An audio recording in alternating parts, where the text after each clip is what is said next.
Pernah tidak kita memetik mangga, di luarnya bagus, mulus, halus, tapi di dalamnya busuk, lembek, berlendir, dan berbelatu. Nah, hal ini mungkin mangga itu terserang lalat buah, sehingga petani rugi, produksinya rendah, kualitasnya jelek. Nah, maka pada video ini kita akan membahas hama lalat buah, dari mulai serangganya itu sendiri, lalu siklus hidupnya, gejala serangannya, dan bagaimana cara pengendaliannya. Yuk kita ikuti sampai tuntas.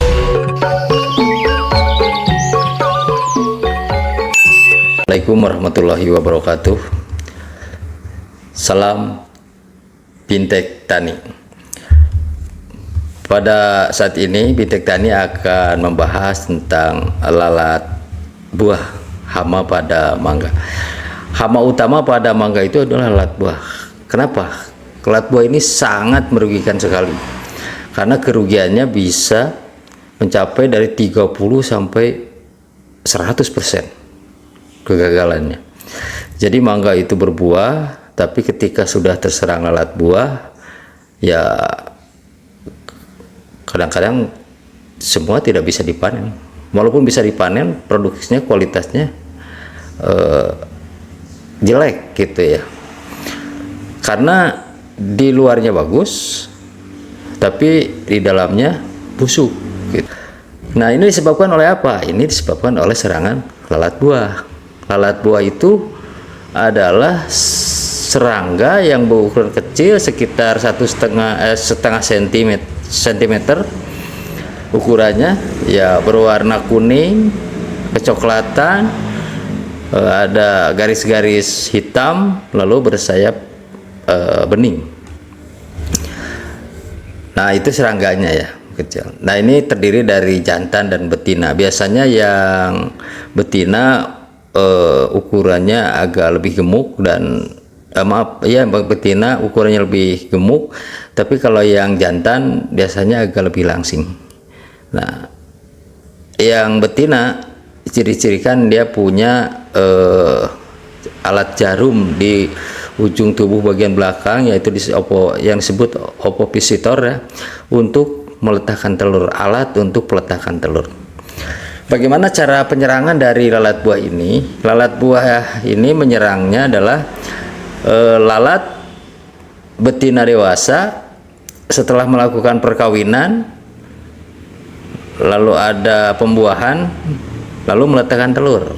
Nah, meletakkan telurnya itu mangga yang masih muda sampai menjelang matang itu biasanya diserang oleh lalat buah dengan cara peletakan telur, yaitu meletakkan telur, ditusukkan kepada kulitnya.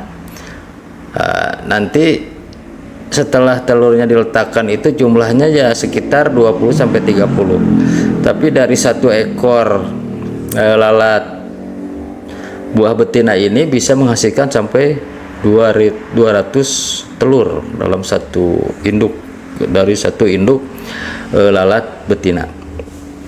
Jadi begitu banyak sebetulnya. Kalau 20 peletakan telur dalam satu buah, berarti kalau 200 bagi 20 ya 10 buah itu bisa terserang. Nah, setelah peletakan telur 3 hari menetas menjadi larva. Larvanya ini ya sekitar 2 minggu itu. Nah, setelah larvanya 2 minggu itu ada di dalam mangga tersebut, si larva itu tinggal makan dan membuang kotorannya di dalam mangga tersebut. Ya wajar saja kalau mangga itu menjadi rusak dan busuk gitu, dan berlendir, sehingga kualitasnya menjadi jelek. Nah, setelah menjadi larva dia menjadi pupa. Nah, pupanya itu nanti kalau sudah menjelang matang dia keluar menjatuhkan diri ke tanah atau jatuh dengan mangganya itu sendiri gitu kan. Nah setelah jadi pupa nanti balik lagi menjadi imago ya. Waktu yang dibutuhkan dari mulai peletakan telur sampai menjadi dewasa lagi itu sekitar ya 3 sampai 4 minggu. Berarti hampir ya rata-rata lah kalau kita itu kan sekitar 1 bulan. Jadi kalau sekarang 1 bulan ada dari 10 pasang lalat buah menghasilkan ya 200 telur. Nanti kalau mencapai 3 bulan ya bisa mencapai 600 telur. Itu dari 1 pasang. Kalau sekarang ada 100 pasang ya tinggal dikalikan aja, berarti 100 kali 600 ya cukup banyak, berarti sampai bisa mencapai 60.000 ekor dari 100 pasang. Nah ini sangat merugikan sekali di kebun-kebun petani dari serangan lalat buah ini. Jadi dengan siklusnya yang pendek hanya sekitar 25-30 hari, sehingga ketika mangga itu belum dipanen, jadi akan bertahap ya, mangga itu tidak langsung semuanya matang, ada yang masih muda, nanti ada pertengahan, ada juga yang tua. Itu semua bisa berputar dan diikuti dengan istilahnya penetasan telur baru dari lalat buah tersebut. Nah ini sangat merugikan sekali. Nah sekarang bagaimana cara pengendaliannya gitu kan. Nah pengendaliannya itu ya memang harus menerapkan secara terpadu ya, dengan berbagai cara, beberapa cara pengendalian dari mulai awal menjelang berbunga, lalu sudah pengisian buah, lalu sudah berbuah gitu. Nah diawali dengan pembersihan lahan. Lahannya harus dibersihkan dulu semuanya. Ada rumput-rumput, ada seresa-seresa. Kenapa harus dibersihkan? Ini nanti akan menjadikan sebagai tempat peletakan daripada pupa tersebut. Nah, dengan pembersihan ini maka kita sudah mulai mengendalikan pupa-pupa yang ada di tanah supaya bersih gitu ya, tidak menjadi imago. Lalu juga menjarangi itu apa? Daun-daun atau ranting-ranting yang tidak produktif gitu kan, dibuatkan supaya penyinaran matahari lebih bagus sehingga bisa mengganggu terhadap perkembangan dari lalat buah tersebut. Lalu ketiganya ya biasanya pengumpanan atau perangkap ya, menggunakan perangkap, yaitu menggunakan metil egenol biasanya. Nah alat-alatnya banyak sekali, ada yang sudah modern menggunakan perokop gitu kan, atau menggunakan yang paling sederhana yaitu menggunakan botol aqua. Botol aqua ini bisa dibuat oleh petani sendiri ya, botol aqua bekas biasanya. Nah nanti si botol aqua itu jadi alat-alatnya, satu botol aqua, kedua kawat, ketiganya kapas, lalu metil egenol. Nah cara pembuatannya, si gelas aqua ini dikasih kapas ke dalamnya dengan diikat oleh kawat, lalu dikasih lubang di pinggirnya, si kapasnya itu ditetesi dengan metil egenol. Nah fungsinya buat apa? Ini untuk menarik lalat jantan. Jadi lalat jantan ini tertarik dengan metil egenol. Nah itu menarik yang jantan aja, tapi ada petani yang mengeluh juga dengan penggunaan metil egenol ini. Disangkanya bahwa wah Pak, katanya dengan penggunaan metil egenol itu malah lalat makin banyak karena mengundang lalat dari luar masuk ke sana. Nah, ini pertanyaan bagus. Nah, sekarang kita tanya, yang datang itu betina atau jantan? Nah, ternyata yang datang adalah yang tertarik adalah jantan.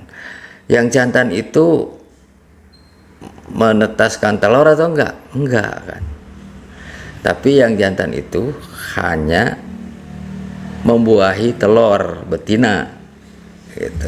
Tapi dengan jantannya yang terperangkap pada terangkapnya ke trap, maka si jantannya tidak ada, maka si lalat betinanya tidak bisa kawin. Nah, kalau tidak kawin kan jadi mandul. Nah, bagaimana pemasangan dari umpan dari perangkap ini?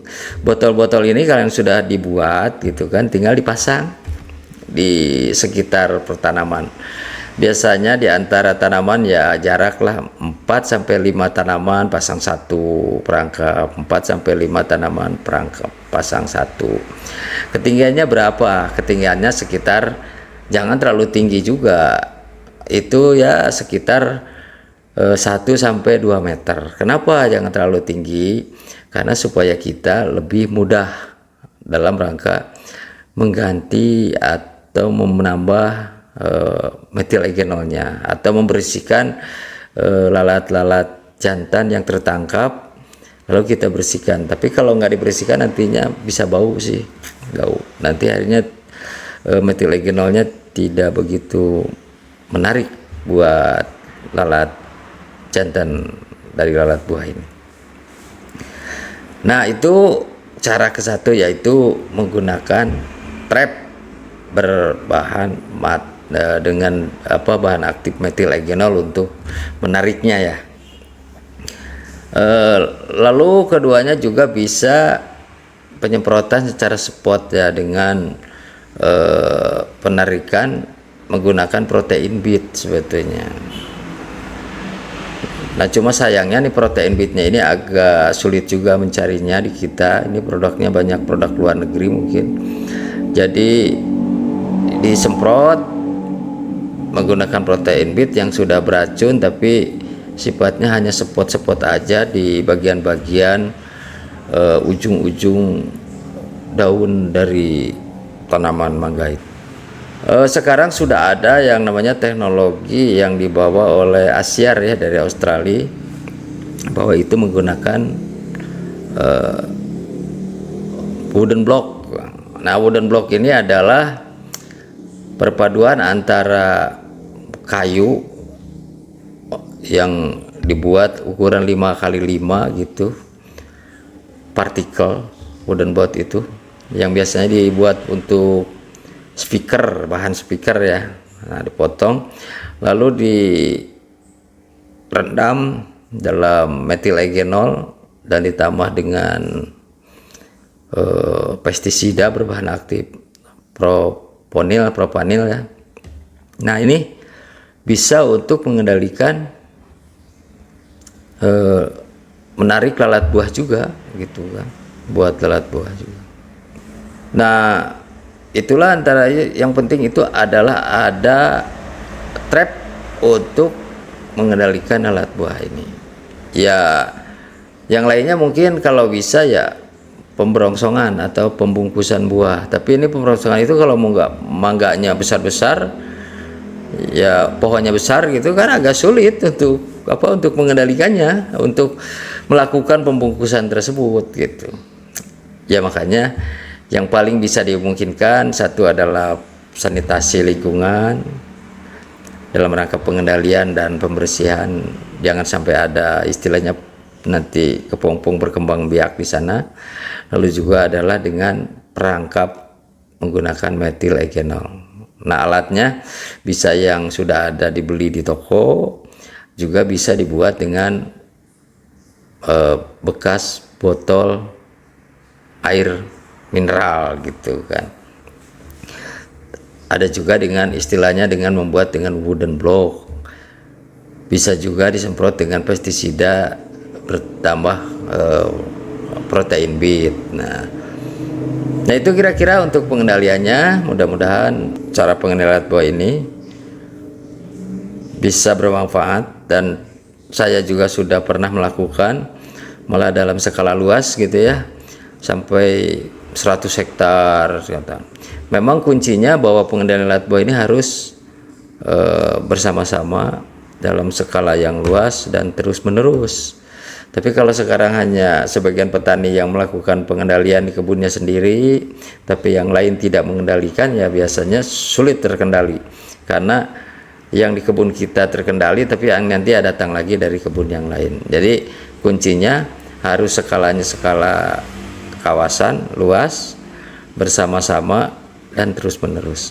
Maksudnya bersama-sama itu semua di hamparan kebun mangga kita itu ya harus dikendalikan, ya termasuk bukan di mangga saja, ya termasuk di inang lain, termasuk di pepaya, termasuk di tanaman-tanaman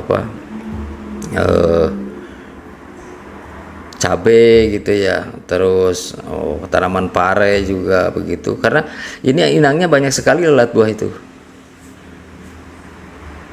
Jadi memang harus yang ingin berhasil ya harus skala kawasan. Tapi kalau untuk skala pekarangan bisa dikombinasikan antara pemasangan trap dengan pembungkusan buah atau pemberongsongan buah. Nah ini bisa dilakukan untuk skala rumahan atau skala pekarangan.